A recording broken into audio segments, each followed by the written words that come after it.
Hoy día voy a hablar acerca. Buenas noches, doctores. Hoy día voy a hablar acerca de un caso clínico patológico que es de un paciente perteneciente al Hospital Nacional Arzobispo Loaiza.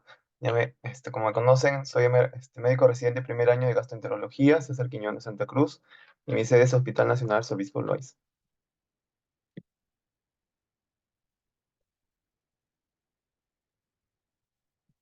Bueno, para empezar con los datos de afiliación del paciente, bueno, antes de empezar la exposición también es necesario recalcar que los datos fueron sacados directamente de la historia clínica.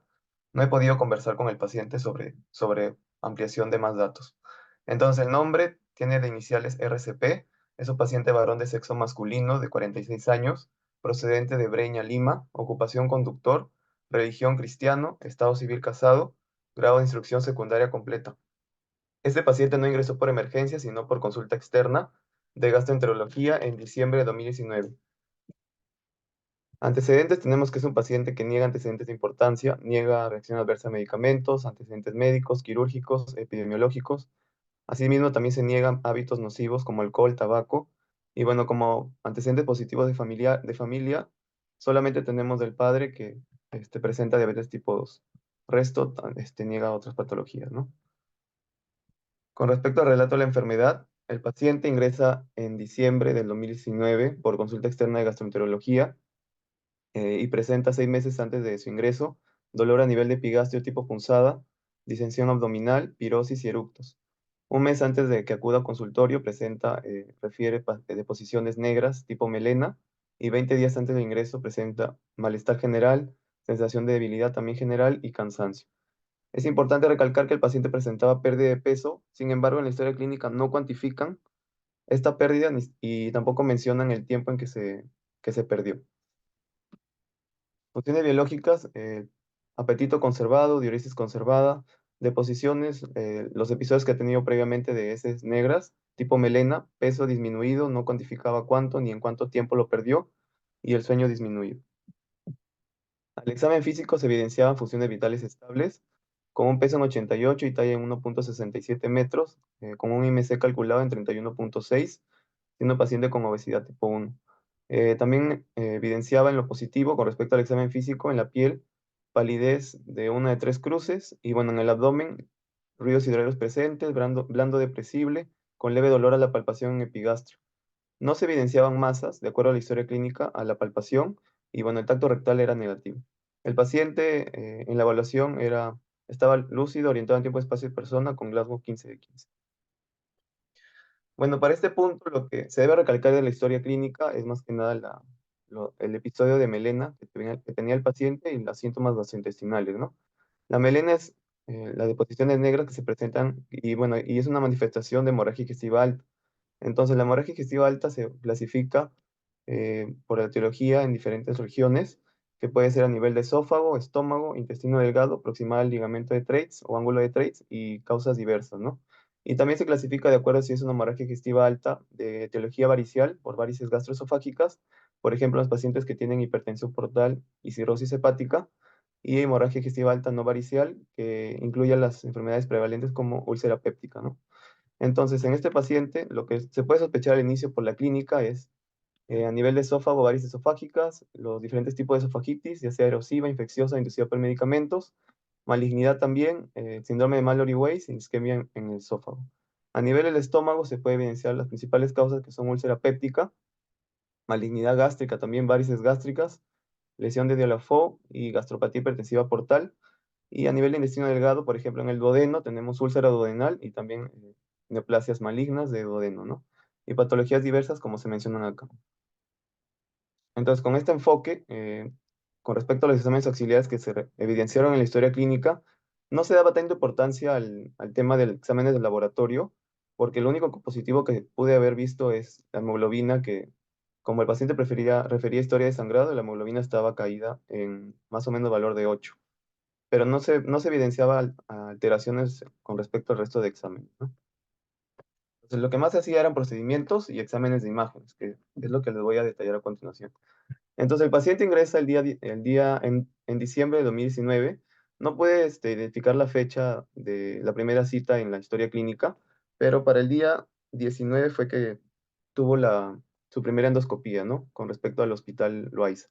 Entonces, lo que se evidenciaba era que a nivel de esófago no había lesiones, a nivel de estómago tenía a nivel de cuerpo en tercio superior hacia la curvatura menor una lesión elevada de 20 milímetros de diámetro con la mucosa que era aspecto similar a la adyacente. También tenemos que a nivel de antro, en relación a la curvatura menor, había una lesión elevada de 50 milímetros de diámetro con dos zonas deprimidas, la superior de 15 milímetros de diámetro, ulcerada, cubierta de fibrina blanquecina, y otra zona deprimida también con mucosa eritematosa y bordes irregulares. Y a nivel de duodeno se podía evidenciar en bulbo lesión proliferativa en cara anterior de 50 milímetros que ocupaba 40% de la luz, con fibrina y de bordes irregulares. Entonces lo que se concluyó en esta primera endoscopía que se hizo en el hospital era una lesión proliferativa duodenal, a descartar NM duodenal, una lesión subepitelial ulcerada antral, a descartar malignidad y lesión subepitelial corporal. Si bien es cierto, tenemos un paciente que era joven, no se puede alejar del todo la etiología neoplásica, ¿no? Más que nada por la clínica que tenía, que era el tema del sangrado, los síntomas gastrointestinales y también la baja de peso acompañante. Con respecto a las imágenes, esta es una imagen que se hizo de forma particular en una clínica, por eso no se cuenta con imágenes, que fue el día 4 de enero de 2020, donde se evidenciaba una tomografía de abdomen con contraste a nivel de estómago, una tumoración sólida de aspecto neoformativo, dependiente de curvatura menor, a nivel de cuerpo y antro. Y esta tenía realce heterogéneo con contraste, ¿no? Con área de necrosis y con crecimiento exofítico, que medía aproximadamente 95 por 78 por 70 milímetros, que infiltraba plano graso adyacente y contactaba con el cuerpo del páncreas. Y bueno, con estos resultados de la primera endoscopía y con la tomografía de abdomen con contraste, en la siguiente consulta por gastroenterología se indicó una econdoscopía, ¿no? Con la posibilidad también de que se haga una biopsia con PAF. Entonces tenemos que en la econdoscopía que se hizo el día 15 de enero del 2020, a nivel de duodeno se evidenciaba adyacente al bulbo una lesión redondeada isocogénica de bordes bien definidos de 60 por 51 milímetros, que comprimía, deformaba e infiltraba bulbo duodenal en región central con área necoide. Y también se evidenciaban enopatías, tres retroperitoneales, dos perigástricas que comprimían y deformaban curvatura menor del antro gástrico de 20 y 10 milímetros y cuatro adenopatías peritumorales. Entonces, ¿qué concluyeron en esta endoscopía que se hizo en el hospital? Una tumoración periduodenal versus duodenal, adenopatías perigástricas que infiltraban antro gástrico, múltiples adenopatías retroperitoneales y peritumorales secundarias al primer punto y bueno, por la biopsia por punción de aguja fina de la enopatía perigástrica se puede evidenciar lo siguiente, ¿no? Con el informe que no estaba en la historia clínica en sí, sino solamente detallaban los datos en la consulta por gastroenterología, se evidenciaba proliferación neoplásica de patrón fusocelular, se entregó una hoja de referencia al INEM para estudio de inmunohistoquímica, ¿no? El día 6 de febrero de 2020. Pero aquí, con respecto a la historia del paciente, hay un descuido que se detalla en la historia clínica, ya que el paciente no acudió a sus controles y no acudió al hospital desde el año 2020 al 2023, que recién acudió el 7 de febrero, ¿no? Puede ser también motivo del tema de la pandemia o simplemente descuido del paciente. Entonces, se hizo una nueva evaluación por gastroenterología con un valor de hemoglobina que se registraba más o menos en 8, evidenciando la anemia que presentaba el paciente y que se podía explicar por el tema de las melenas que presentaba, ¿no? Entonces, en esta nueva consulta por gastroenterología se indicó una nueva endoscopía que se realizó el 21 de febrero de 2023, donde nuevamente se evidenciaba la lesión a nivel de cuerpo de estómago en tercio proximal de la pared posterior hacia la curvatura menor, lesión elevada alargada de 25 milímetros con mucosa similar a la adyacente. A nivel del antro se evidenciaba curvatura menor con lesión elevada de 60 milímetros de diámetro mayor, multilobulada, con dos depresiones que ya se mencionaron, y bueno, a nivel de duodeno, bulbo con lesión proliferativa con superficie erosionada y que presentaba sangrado, ¿no? Y que tenía 30 milímetros de diámetro mayor que comprometía la circunferencia en un 40%, ¿no? Similar a la primera endoscopía que se había hecho, que también nos daba en un 40% la luz, ¿no? Cubierto por fibrina sucia. Entonces, las conclusiones que se determinaron aquí eran similares a la primera endoscopía, como lesión proliferativa duodenal, descartar NM duodenal, lesión subepitelial ulcerada antral, a descartar malignidad, y lesión subepitelial corporal. Realizó una nueva tomografía con contraste eh, en el Hospital Loaiza esta vez sí, y bueno, se evidenciaba una masa sólida expansiva retroperitoneal heterogénea con áreas hipodensas que sugerían necrosis, ¿no? de 76 por 110 por 133 milímetros, evidenciando desde aquí un crecimiento en 3 años del tumor, ¿no? Con respecto a las imágenes tomográficas. Con realce heterogéneo tras la administración del contraste y diámetro mayor estaba en la primera porción de doneno, que estenosaba su luz, lo cual también se veía en la endoscopía, con crecimiento exofítico, contacta, comprime con adecuada interfase con la cabeza, cuello y cuerpo de páncreas, y contactaba e infiltraba la pared gástrica a nivel del cuerpo gástrico de la curvatura menor. También en esta tomografía se evidenciaban en el reporte adenopatías retroperitoneales, la mayor de 12 milímetros, ¿no? Como se evidencia acá en el corte axial y en el corte coronal. Entonces, lo que se hizo aquí fue una nueva, en la endoscopía de aquí, una biopsia, donde se evidenciaba a nivel de duodeno células epiteloides de citoplasma amplio y núcleo redondeado central, que debían ser tipificadas por inmunohistoquímica, ¿no? Y a nivel del antro se evidenciaba pólipo hiperplásico. Es así que se hizo estudios de inmunohistoquímica con pancreatina, CD45, CD68, que eran negativos, y Ki67, un 1%. Y requería marcadores adicionales, ¿no? Entonces me gustaría hacer ahorita una pregunta a los doctores. Hasta este punto, ¿qué marcadores se necesitaría comprobar en el estudio de inmunohistoquímica que se manda al INEM? ¿Y en qué neoplasia más o menos se podría sospechar, no? No sé si alguno podría responder, algún residente. Mm, ¿Alguno de los participantes que desee mencionarlo? Bueno, yo ya sé los marcadores porque este caso es mío, pero por favor, si alguien de los presentes le gustaría participar, si no voy a designar a alguno de los residentes, por favor.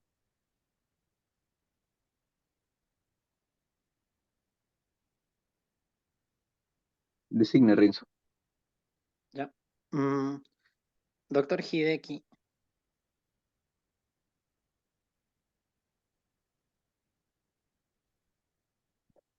Eh, Buenas noches, sigo manejando, dígame. ya. Doctor Hideki, ¿nos puede mencionar qué marcadores son los marcadores que ha solicitado el INE? ¿Son sugestivos de qué tipo de tumor, por favor?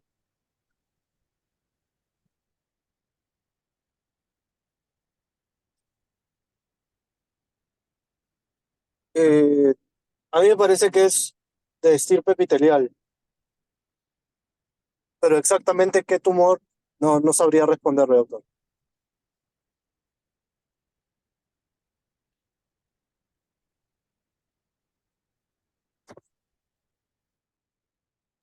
Está bien, doctor Hideki.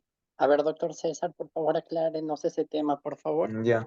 Claro, lo que se hizo en el INEM, bueno, los marcadores que se enviaron a nivel de esta institución, a ver, para llegar al diagnóstico del paciente, según su informe, era en la biopsia remitida de localización en duodeno, con marcadores de pancreatina igual negativo, CD45 positivo con linfocitos acompañantes, CD68 positivo, Ki67 con 5% de manifestación, 2-1 positivo, sinaptofisina y PS100 negativos, ¿no? Entonces se concluyó más que nada por el marcador 2-1, que era positivo, que era un tumor de estroma gastrointestinal, ¿no? Un GIS. Pero la historia del paciente no termina aquí porque recién en esta primera endoscopía con biopsia fue donde se pudo determinar el diagnóstico. Sin embargo, el paciente tuvo que continuar por otros consultores como son de oncología y cirugía, ¿no? Que es lo que voy a detallar a continuación. Entonces, este resultado fue con inmunohistoquímica para el día 19 de abril del 2023. Entonces, ¿qué se hizo con el paciente con respecto al seguimiento de la enfermedad, ¿no? En consultorio de gastroenterología pasó con interconsulta a oncología, donde el 15 de mayo de 2023, tras evaluación por cirugía, ya que de primera intención los tumores GI se pueden operar, se deberían extirpar quirúrgicamente. Sin embargo, se hizo la interconsulta o cirugía general para ver si se podía extirpar, ¿no? Pero lo que se dio chance es el manejo médico, en este caso con imatinib, vía oral. Tener en cuenta que el paciente en esta primera consulta de oncología el día 11 de mayo tenía un peso de 87,8 kilos, similar al que les manifesté al inicio. Y bueno, con respecto a la progresión del paciente en los siguientes controles por oncología, lo que se evidenciaba era que la hemoglobina caía constantemente, ¿no? De lo que yo les mencioné que estaba más o menos en 8, la hemoglobina podía bajar debido al tumor que era sangrante a 5,5, 5,6, 5,4. Y de acuerdo a la historia clínica, Esto retrasaba también el tratamiento, ya que cada vez que se encontraba la hemoglobina en valores bajos en el consultorio de oncología, lo que se hacía era decirle al paciente que vaya por emergencia para el soporte transfusional, ¿no? Y bueno, con esto también se suspendía el imatinib, lo cual retrasaba el manejo, ¿no? Clínico. Y también lo que se evidencia en la historia clínica es que el paciente tenía poca adherencia al tratamiento. Si bien es cierto, era por las intercurrencias que tenía con la hemoglobina, también yo creo, de acuerdo a la historia clínica, era por descuido del mismo paciente, ¿no? Entonces, de aquí, del 11 de mayo del 2023 al 20 de octubre de 2023, el peso ya había caído más o menos unos 10 kilos, ¿no? Con respecto al peso del paciente. Y bueno, aquí más o menos en noviembre de 2023, el día 20 de noviembre se hizo una nueva tomografía abdominopélvica con contraste, donde no se evidenciaba cambios significativos respecto a la tomografía anterior, que había sido en el año 2020, ¿no? 2023 en marzo, perdón. Entonces quiere decir que el tratamiento en sí no estaba yendo por el camino adecuado. Entonces lo que se hizo en el 14 de diciembre de 2023 era conversar el caso en pabellón 6 segunda por el GUI sangrante y se acuerda hospitalización del paciente para una cirugía electiva, ¿no? Es así que el paciente entra el día 18 de diciembre de 2023 al servicio 6 segunda de cirugía. Entonces lo que se hace es la cirugía el día 26 de diciembre del año pasado con un diagnóstico preoperatorio de GUIS duodenal sangrante y diagnóstico postoperatorio de GUIS gástrico sangrante. La cirugía programada era una antrectomía solamente y la cirugía que se realizó fue una gastrectomía subtotal más anastomosis gastroyeyunal en Rhodes. Y los hallazgos fueron un tumor de 14 por 16 centímetros dependiente de antro, curvatura menor, adherido a hígado y páncreas, no líquido libre ni implantes hepáticos. El drenaje que se fue era un dren laminar subhepático y parieto cólico izquierdo, y la pieza quirúrgica que se envió a anatomía patológica era 70% del estómago, ¿no? Entonces, con respecto al informe anatomopatológico que se realizó en el hospital para el día 26 de diciembre, tenemos que en el examen macroscópico lo que se evidenciaba, el rótulo era un estómago, antro y cuerpo del día 26 de diciembre. Lo describían así: se recibe pared de gastrectomía parcial, estómago mide 14.5 centímetros de curvatura mayor por 9.5 centímetros de curvatura menor por 31 centímetros de circunferencia de margen proximal por 25 centímetros de circunferencia de margen distal. Viene acompañado de piplón menor de 9.5 centímetros por 5 centímetros y piplón mayor de 10 por 4 centímetros. Se evidenciaba tumoración que perfora serosa y comprende toda la curvatura menor, como vemos aquí en la imagen circunscrita. A la apertura, que es la siguiente imagen, se evidenciaba cavidad gástrica desplazada por tumoración, que mide alrededor de 10.5 por 8 por 5.5 centímetros, con área ulcerada de color pardo claro. A la apertura del tumor se evidencia parénquima pardo claro homogéneo, sin aparentes áreas de necrosis macroscópicas, y se extiende desde su mucosa.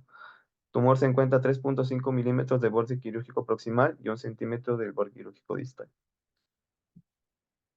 Y bueno, con respecto al examen microscópico, se evidenciaba en esta biopsia tipo histológico, el tumor estromal gastrointestinal tipo mixto, un sitio de tumor de estómago, curvatura menor, cuerpo y antro, tamaño del tumor de 10.5 por 8 por 5.5 centímetros, unifocal, necrosis presente en un 5% y se clasificó con un grado histológico de bajo grado, ¿no? Con un índice mitótico de 3 mitosis en 5 milímetros cuadrados, márgenes, margen profundo comprometido y ganglios linfáticos regionales. Fueron evaluados 33 ganglios, y los cuales fueron libres en su totalidad de neoplasia, ¿no? De todas formas, se sugirió estudio de inmunohistoquímica, que ya se contaba en el hospital, y un estadiaje tumoral se hizo de T4, N0 y MX. Entonces, el resultado de inmunohistoquímica que se determinó en el hospital Loaiza, de acuerdo a los insumos que se tienen, era el de CD117, que era positivo, CD34 y actina negativo, ¿no? Y bueno, se evidenció un perfil inmunohistoquímico compatible con tumor de estómago gastrointestinal, corroborando lo que se había determinado previamente con el estudio a nivel del INE. Y bueno, con respecto a las características que se evidencian en la microscopía, en el estudio histopatológico, tenemos bueno, que el tumor GIS puede tener diferentes patrones, ya sea el patrón fusiforme, el patrón epitelioide y el patrón mixto, ¿no? En este caso, lo que nos evidencian en el examen era un patrón mixto, que es lo menos frecuente en la forma de presentación, ¿no? Entonces tenemos que en el estudio histopatológico se puede evidenciar células monótonas y blandas con citoarquitectura, en este caso fusiforme, citoplasma ligeramente eosinófilo pálido y cromatina vesicular que reside dentro de los núcleos, uniformemente ovoides o redondos. En estos GIS que tienen patrón también fusiforme, el citoplasma rosado suele tener una textura fibrilar con bordes celulares poco definidos, ¿no? Aquí también se evidencia no solamente el patrón fusiforme, sino también el patrón epitelioide, ¿no? Formando papilas. Y bueno, estos son controles que se hizo de actina eh, y actina negativo, ¿no? Actina marca las fibras musculares lisas, que en este caso se puede descartar un leiomioma, ya que el tumor no marcaba en este caso la actina, ¿no? Control con CD34, y bueno, un CD34 negativo también. Y el control con CD117, donde se marcó positivo en el caso del tumor, que es altamente sugestivo. Este marcador junto con el DOJ1 son los que más se usan para la determinación del tumor GIS, ¿no? También leí que el C34, pero en este caso no marcaba para el tumor de este paciente. Y lo que se evidenciaba aquí era marcación perimembranosa en las células y lo que no se marcaba era el núcleo, ¿no? Como se ve acá basófilo, sin marcación. Entonces, un poco para hablar de los tumores GIS, hay que tener en cuenta que son los tumores mesenquimales más frecuentes que se evidencian y bueno, su localización preferentemente es a nivel de estómago, teniendo en cuenta que deriva de las células intersticiales de Cajal. Entonces, un diagnóstico diferencial que se puede hacer de acuerdo a un GIS fusiforme de bajo grado, tenemos con el leiomioma, con el schwannoma, tumor fibroso solitario y tumor miofibroblástico inflamatorio, ¿no? Que como se ve en este cuadro, hay características histopatológicas distintas y bueno, los marcadores de inmunohistoquímica que sirven mucho para poder descartar estas otras patologías, ¿no? Por ejemplo, como se ve en este cuadro, todas estos diagnósticos diferenciales van a dar negativas para CD117 y DOJ1, ¿no? Que es lo que tenía positivo el paciente. El GIS fusiforme de alto grado se puede haber diagnóstico diferencial con leiomiosarcoma, con liposarcoma desdiferenciado y carcinoma de células fusiformes, lo cual mencioné nuevamente que también tiene al estudio de inmunohistoquímica negatividad para CD117 y DOJ1 y características propias, ¿no? de estas patologías. Con respecto al tratamiento de los tumores GIS, generalmente se tratan con resección quirúrgica, como mencioné. Sin embargo, se puede dar chance al manejo médico. En este caso se hizo con imatinib, ¿no? Sin embargo, a pesar del manejo médico, por la poca adherencia al tratamiento, debido a las recaídas de la hemoglobina y por el propio descuido del paciente, no hubo una mejoría con el imatinib, ¿no? Que al final resultó en una cirugía electiva, ¿no? Para evitar complicaciones con el paciente mayor. También se puede manejar con sunitinib, en el caso de GIS resistente a imatinib, que en este caso no se evidenció en la historia clínica. Y bueno, con respecto al pronóstico, para terminar, el pronóstico depende de tres factores principalmente, de acuerdo a Pathology Outlines, que son el sitio, el tamaño y la actividad mitótica, ¿no? Ten en cuenta que el tamaño máximo que tenía el tumor, en este caso era de 10.5 centímetros más o menos. El sitio que evidenciaban después del reporte operatorio y del estudio de anátomo patológico era a nivel de estómago, en antro y curvatura menor. Y bueno, actividad mitótica era en este caso de 3, ¿no? Y bueno, el perfil molecular. Entonces, ¿qué nos dice aquí? Que los GIS gástricos menor o igual a 10 centímetros o menor o igual a 5 de mitosis por 5 milímetros cuadrados o se encuentra campos de alto poder, tienen un riesgo bajo de metástasis y aquellos que tienen valores por encima de estos o más de 5 centímetros de diámetro tienen un riesgo alto de metástasis. Y por el contrario, hay GIS también intestinales, que los que son de más de 5 centímetros todos, independientemente de la tasa mitótica, tienen al menos un riesgo moderado de metástasis, y todos los que tienen más de 5 mitosis por cada 5 milímetros cuadrados tienen un riesgo alto de metástasis, ¿no? Y bueno, esto sería todo con respecto al caso clínico. Si tienen alguna pregunta, algún comentario también para poder aportar en la exposición.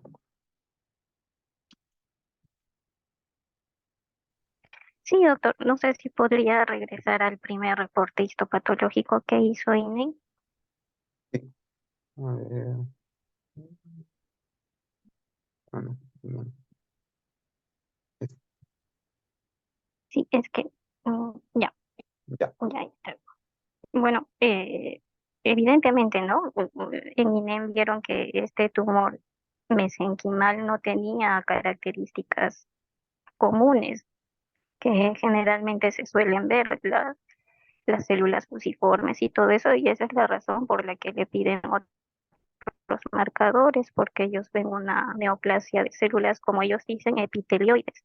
Y es por eso que para descartar que no sea un linfoma piden su CD45, para descartar que no sean histiocitos, el CD68 y el CAI, ¿no? Que es el 5% que ya nos aleja del linfoma por el bajo índice mitótico.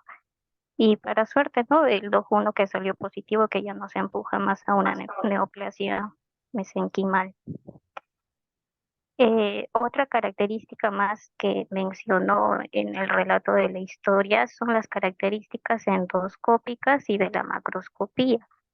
Y es que los tumores del estroma gastrointestinal son característicos porque la tumoración como que empuja la mucosa, no la compromete, sino que la va empujando y va haciendo ese efecto de masa, ¿no? Y al corte se observa eso. No sé si puedes poner el corte de la macroscopía, César. Aquí está, Eso. doctora. Sí. Si justo donde está señalado en el círculo amarillo se puede ver, ¿no? Que la mucosa está libre y el tumor está por debajo de la misma. Una característica macroscópica también de los GIST es que generalmente se ulceran y generan una ulceración de tipo umbilical. Y eso también nos guía, ¿no? Al diagnóstico macroscópico. Entonces, dos cositas importantes ya vamos ahí. Y al reporte final de nosotros, Loaiza. Bueno, todavía tenemos duda, ¿no? En el grado histológico, porque bueno, ya sabemos, o bueno, hemos leído que los GIST en general no se deben poner en grados, ¿no? Sino simplemente es un GIST y el índice mitótico nada más, sin graduar si es de bajo grado o alto grado, porque todos en teoría son malignos y eso nos va a explicar un poco más Renz. Eh, y eso sería todo. Esas tres cositas importantes. Ok, doctora, gracias. Sí, doctora Jaime, gracias por su comentario. Bueno, este caso lo estuvimos revisando entre todos y eso fue lo bonito del caso también, porque creo que todos aprendimos desde los R1 hasta los R3 y tuvimos la suerte que en el Congreso, en una de las ponencias mencionaron un GIST de tipo de origen pulmonar, pero de todas maneras era un GIST. Y durante esa charla comentaron de que todos los GIST tienen potencial maligno. O sea, la posibilidad de metástasis nunca es cero, pero se puede acercar bastante. Y por consiguiente, lo que tomamos en cuenta aquí es justamente lo que mencionó, el tamaño del tumor y el índice mitótico. Y bueno, eso también acotar de que hubiera sido muy relevante para el caso, quizás que contemos con el DOC1, que en realidad actualmente es el marcador que tiene la mayor sensibilidad y especificidad para el GIST. Si sale positivo, ya es casi un 99% seguro de que sea un GIST. Y también algo importante, que también nos hemos estado dando cuenta los R1, es siempre pensar en los diagnósticos diferenciales, no quedarnos con un diagnóstico. Y la inmunistoquímica también se aplica bastante en ese caso, porque justamente la inmunistoquímica nos permitió descartar un Schwannoma, que era uno de los diagnósticos diferenciales. Y eso es importante. Es como que tenemos que tener dos o tres inmunistoquímicas que confirmen el diagnóstico y una inmunistoquímica que nos sirva para el diagnóstico diferencial que podamos llegar a tener. Aparte de eso, bueno, lo que usted ya mencionó, de que el GIST presenta características bien llamativas, de que no penetra la mucosa a diferencia de otros tumores.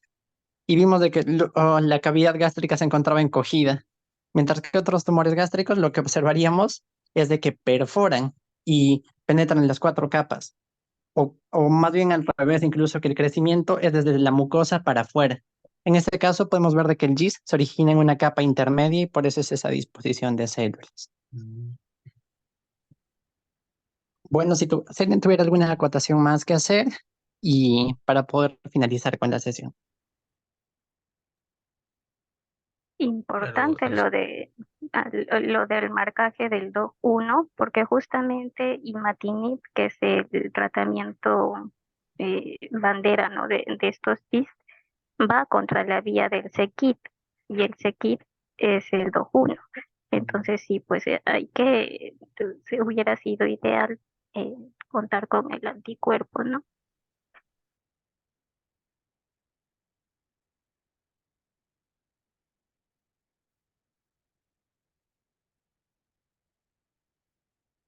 Debe ser una corrección acá. El Sekit es el CD117. Ya, Sekit es lo mismo que CD117.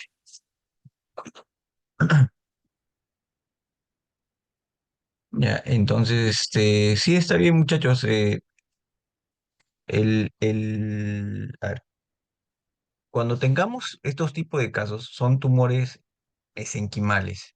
Ya, chicos, no le vamos a poner de frente tumor estromal gastrointestinal, GIST, no, hasta no tener, si son de las células de Cajal, ¿no? Que es el DOC1, el Sekit, ¿verdad? Entonces, comprobando eso, comprobando eso, recién ahí nosotros vamos a ponerle como tumor estromal gastrointestinal, o sea, GIS, ¿no? Cuando tenga el DOC1 o el Sekit positivo.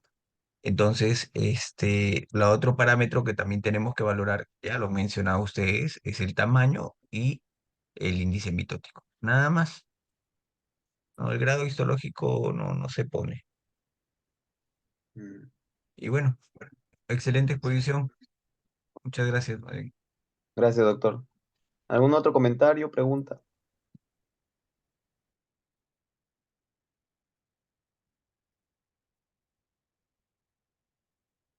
Bueno, ya que ya no hay otro comentario, excelente exposición, doctor César, muy ilustrativa y creo que ha sido un caso donde se ha integrado bastante bien la clínica y la patología. Muchas gracias a todos los presentes por estar el día de hoy y damos por finalizada la reunión. Buenas noches con todos. Muchas gracias. Buenas noches.